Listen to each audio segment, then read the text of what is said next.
그의 제보대로 만약 높이 2m, 너비 2m의 땅굴이 휴전선 이남까지 뚫려 있다면 그 땅굴을 통해 1시간에 1만 명의 북한 병력이 남하하는 일이 가능하다는 계산이 나왔다. 완전 무장한 병사들이 3열로 행군할 수 있으며 최소 76.2mm의 포대까지도 끌고 올 수 있는 규모였다. 북한이 그 땅굴을 이용해 특수부대를 대량 침투시켜 후방 봉기를 획책한다면 군사 분계선에 접해있는 전방부대에 대한 배후 공격이 가능해짐으로써 전방부대는 고립되게 된다. 이처럼 대규모 병력의 침투가 아니더라도 땅굴은 간첩들이 수시로 들락거릴 수 있는 통로가 되는 것이다. 김부성 씨의 폭로 내용이 신뢰할 만한 것으로 판단되자 나의 전임 사단장들은 김 씨로부터 설계도를 제공받아 땅굴이 있을 것으로 추정되는 장소 주변을 샅샅이 탐사했고 의심되는 지점에 대한 굴착 작업을 시행했다. 그러나 3년에 걸친 집중적인 탐색에도 땅굴은 발견되지 않았다. 그러자 땅굴에 대한 제보 자체를 의심하는 분위기마저 조성되었다.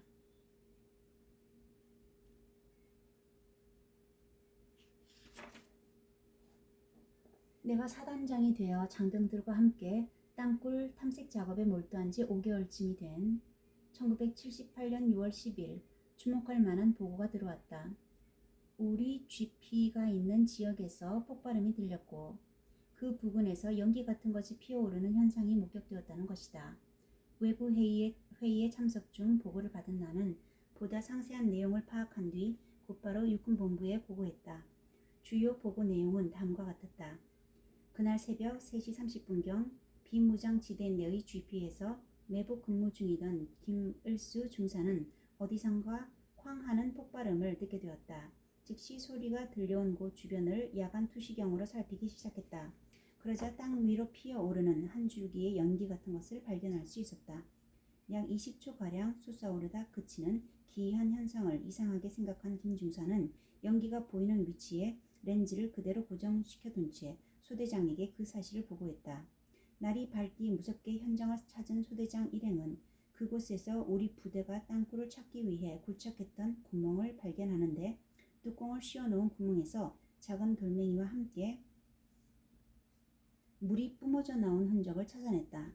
전임 사단장 때 굴착했던 27번 시추공이었다.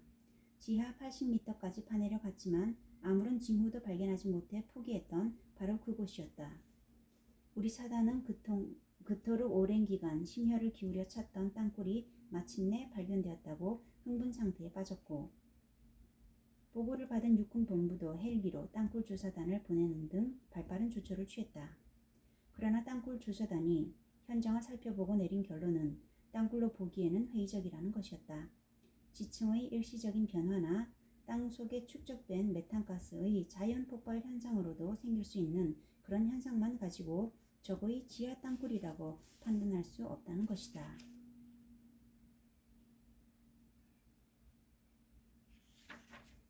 하지만 나는 그 결론에 승복할 수 없었다. 전문가인 그들의 주장에 과학적인 반론을 제기할 수는 없었지만 구체적인 김 씨의 제보가 신뢰할 만한 것이었고 북한의 그간 행태를 볼 때 틀림없이 땅굴이 존재한다고 믿었기 때문이다. 김 씨의 제보를 비롯해 여러 정보에 따르면 김일성은 이미 1970년 9월 25일 이른바 9.25 전투명령을 내려 모든 전선에 걸쳐 남침용 땅굴을 파기 시작했다고 하지 않는가. 또 이미 1974년 11월과 1975년 3월 제1땅굴과 제2땅굴이 발견됨으로써 김일성이 땅굴 파기에 집착하고 있다는 사실은 입증된 바 있다. 뿐만 아니라 나는 예하 지휘관들의 판단이 옳다고 신뢰하고 있었다. 나는 지체하지 않고 상급 부대에 다시 시추해 줄 것을 건의하는 한편 미군에게도 협조를 요청했다. 결국 재시추가 이루어졌다. 재시추를 시작한 지 9일째 되던 때의 일이었다. 시추를 하던 파이프 한 곳에서 가스가 분출되며 그 속으로 물이 끝없이 빨려 들어갔다. 특수 카메라를 넣어 촬영한 결과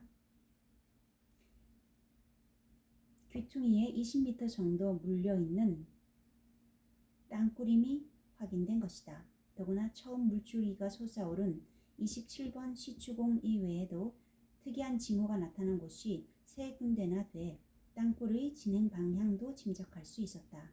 그런데 아직 기뻐하기에는 일렀다.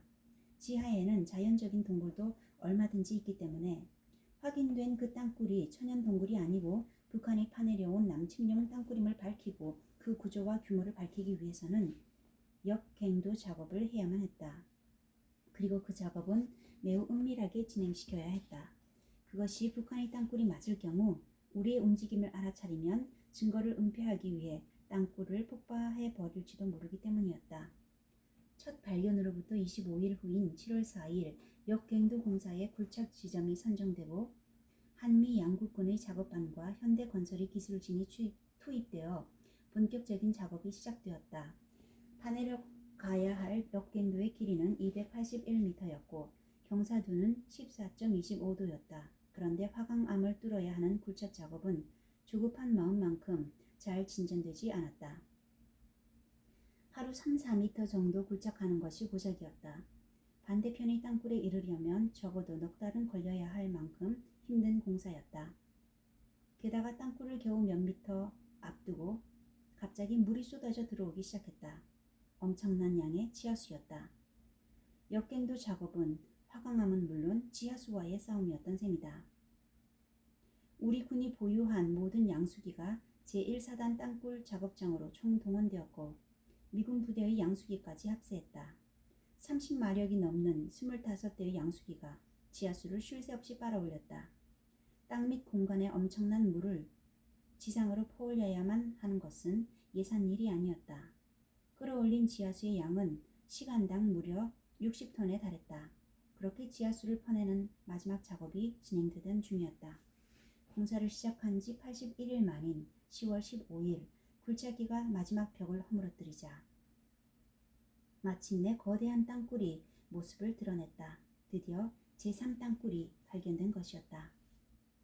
북한이 땅굴을 확인했다는 보고가 올라가자 상부에서는 10월 27일 오전 1시를 기해 국내외 보도진과 중립국 감시위원단에게 공개하기로 했으니 그때까지 모든 준비를 완료하라는 지시가 내려왔다. 나는 서두르지 않을 수 없었다.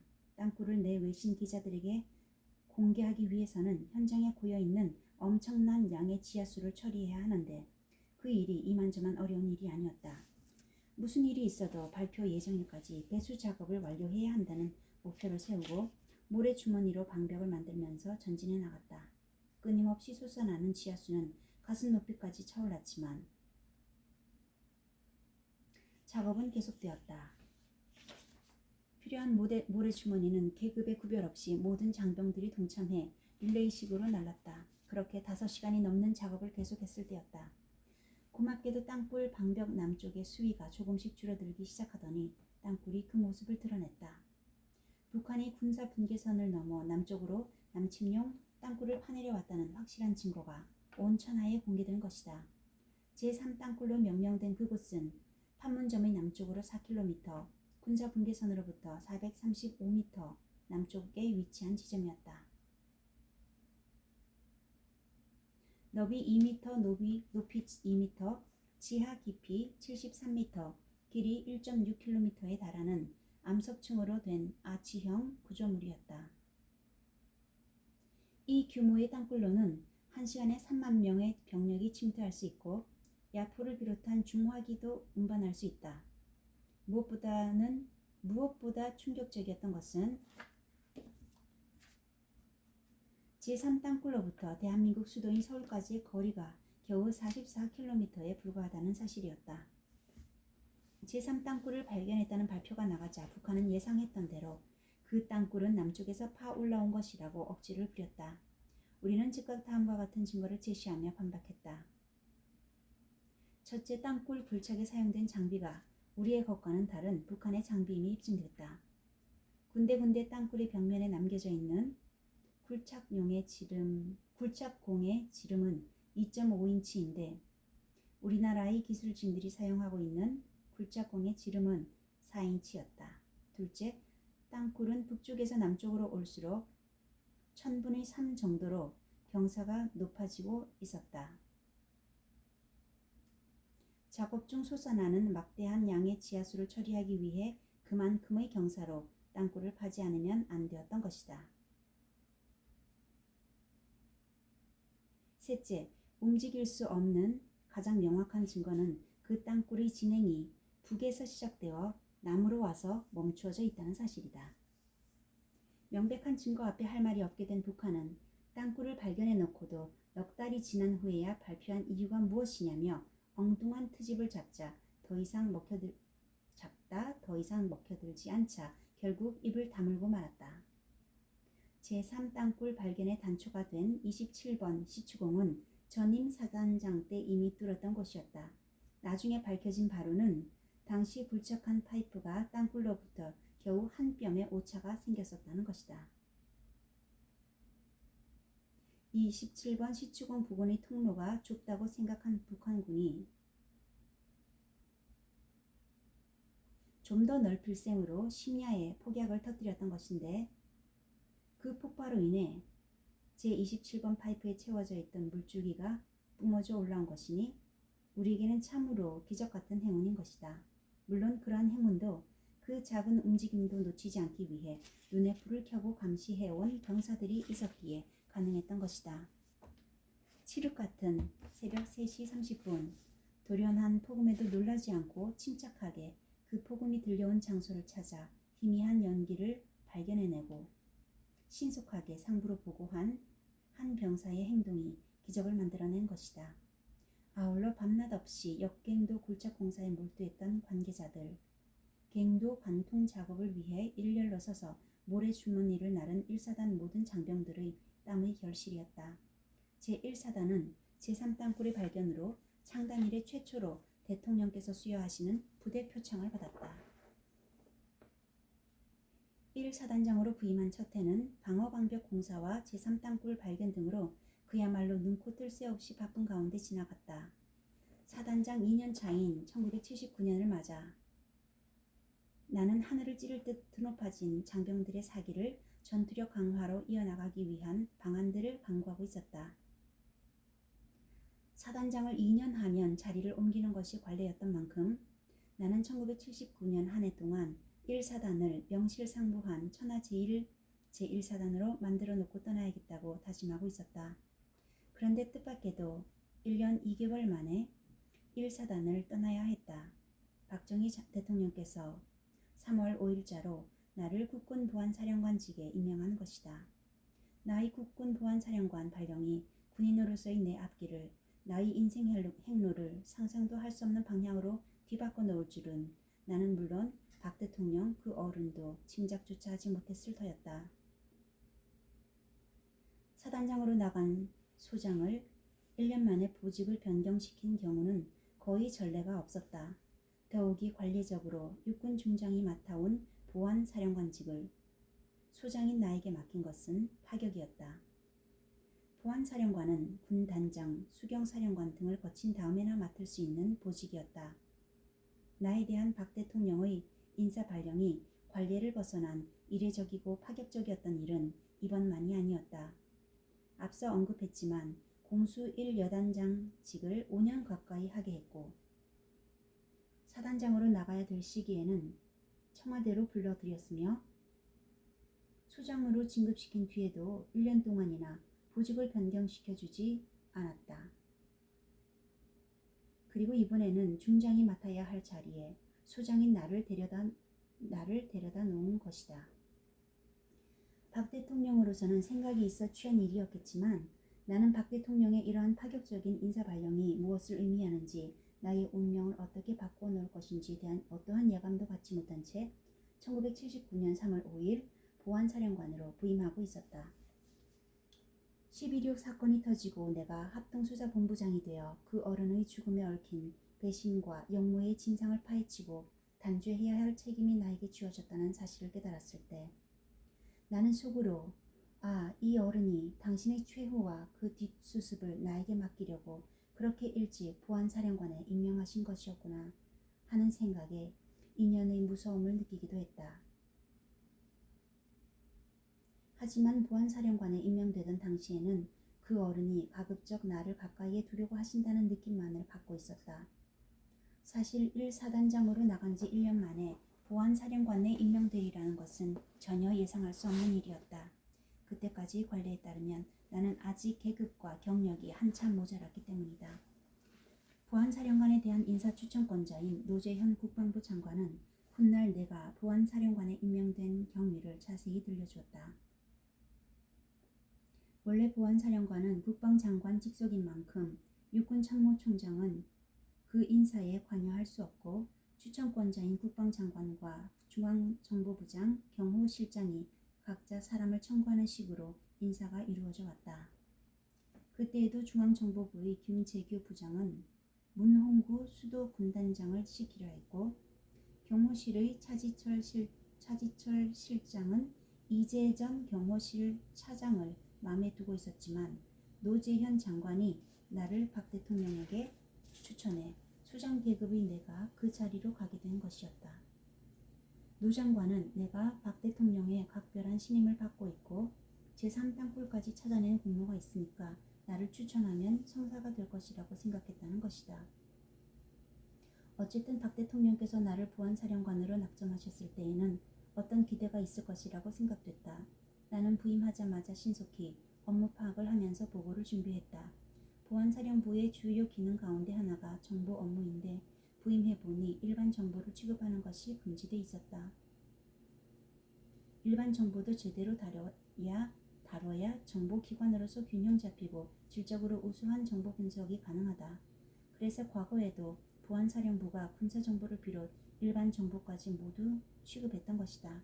그런데 김재규 정보부장이 보안사령관으로 재직할 때 보안사와 중앙정보부의 보고 내용이 가끔 차이가 있다는 것을 경험으로 알고 있었기 때문인지 자신이 정보부장이 되자 보안사는 일반 정보를 취급할 수 없도록 만들어 놓았다. 결국 중앙정보부에서 경찰이 수집한 정보를 포함한 모든 정보를 독점하고 자기들 마음대로 좌지우지할 수 있었던 것이다. 정보라는 것이 이 사람의 정보도 있고 저 사람의 정보도 있어야 정확하게 판단할 수 있는 것이지 한 곳의 정보만 보고받게 되면 정보의 객관성, 진실성, 정확성 면에서 그 질이 저하될 수밖에 없다. 정보기관들이 서로 경쟁하고 감시도 하면서 질 좋고 정확한 정보를 보고해야 대통령도 다시 확인해보고 크로스 체크가 가능해 균형을 이루는 법이다. 사실 정보기관들은 다른 정보기관 책임자들을 서로 잘 감시해야 한다. 한 정보기관이 정보를 독식하면 그 책임자가 그 정보들을 자기 의도대로 조작해버릴 수도 있고 그 결과 그 사람이 세상을 마음대로 휘두를 수 있는 것이다. 박 대통령이 김재규를 정보부장에 임명한 것이 1976년 12월이니까 적어도 2년 이상 보안사령부의 일반 정보를 차단시킨 채 정보를 독식해온 셈이었다. 그래서 그해 5월 대통령께 업무 보고를 하러 간 자리에서 보안사가 전에 했던 대로 일반 정보도 취급할 수 있도록 해주십시오라고 했더니 그 문제는 정보부장이 건의해서 그렇게 된 것이니 정보부장과 상의해보라고 하셨다. 나는 대통령 독대를 끝내고 나오면서 김계원 비서실장, 차지철 경호실장을 차례로 찾아가 대통령께 보고드린 내용을 설명하고 협조를 요청했는데 두 사람 다 아무런 이의 없이 받아줬다. 그런 다음 김재규 부장도 찾아갔는데 내가 대통령께 말씀드린 내용과 대통령의 말씀을 다 설명했더니 김 부장 역시 흔쾌히 받아주었다. 그런데 일반 정보를 다시 다루게 되면서 다시 전국을 분석해보니 위태로운 일들이 벌어지고 있다는 것을 바로 알 수 있었다. 특히 김재규 정보부장과 차지철 경호실장 사이에 주도권을 놓고 벌어지고 있는 갈등과 권력투쟁은 매우 심각한 상황이었다. 차지철 실장이 다시 모든 주도권을 다 잡고 있어 그 폐해가 아주 심각했다. 김재규 부장이 차지철을 쳐내야 한다는 명분을 걸고 거사하면 군의 지지를 받을 수 있는 그런 분위기였는데 박 대통령은 그러한 상황을 잘 모르고 계신 것 같았다. 그런 부분들까지도 보고하고 직언하는 게 보안사령관의 중요한 임무였기에 나는 그런 실상들을 정밀하게 조사하고 자료를 정리해 대통령께 보고 드리려고 대통령과의 면담 날짜도 받아놓았다. 그 날짜가 바로 12.6 사흘 후인 10월 29일이었던 것이다. 그 보고서를 준비하면서 나는 보안사령관을 그만두는 한이 있어도 또 혹시 훗날 어떤 불이익을 당하더라도 반드시 직언해야 한다는 비장한 심정이었다. 내가 개인적으로는 그 두 사람과 친한 사이였음에도 보안사령관의 위치에서는 반드시 해야 할 일이었다. 대통령을 최측근에서 보좌하는 그 두 사람 간에 벌어지는 다툼은 대통령의 국가 통치에 엄청난 장애 요인이 된다고 판단했다. 물론 당시 나만 그런 생각을 한 것은 아니었을 것이다. 하지만 나는 새도 떨어뜨린다는 경호실장과 정보부장의 권력 다툼에 관해 감히 아무도 진언하는 용기를 내지 못한 것이었다. 나는 보안사령관직을 걸고 부산 수요 사태 현장 조사 보고서와 함께 그 두 사람에 관한 보고서를 작성했다. 그 보고서는 내용이니만큼 화화평 비서실장에게 혼자 극비로 만들도록 지시하고 보안을 철저히 지키도록 단단히 일러두었다. 보고서를 만드는 것도 여간 신경이 쓰이는 일이 아니었지만 대통령을 독대해서 보고드리는 기회를 잡는 일도 쉬운 일은 아니었다. 대통령의 신임을 독차지하려고 했던 차지철은 당연히 대통령에 대한 보고 라인을 통제하고 있었다. 대통령에게 올라가는 모든 보고 문서는 경호실장실을 거치도록 해놓고 있었다. 중앙정보부나 보안사 등 정보수사기관의 독대 보고에 대해서는 특히 신경을 곤두세우고 있었다.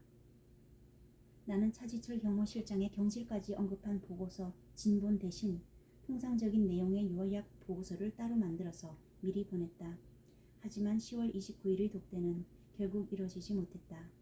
대신 보안사령관에 임명된 그해 5월 부임 인사를 겸해 첫 보고를 올리던 박 대통령과의 독대가 생전에 배웠던 마지막 자리가 되었다.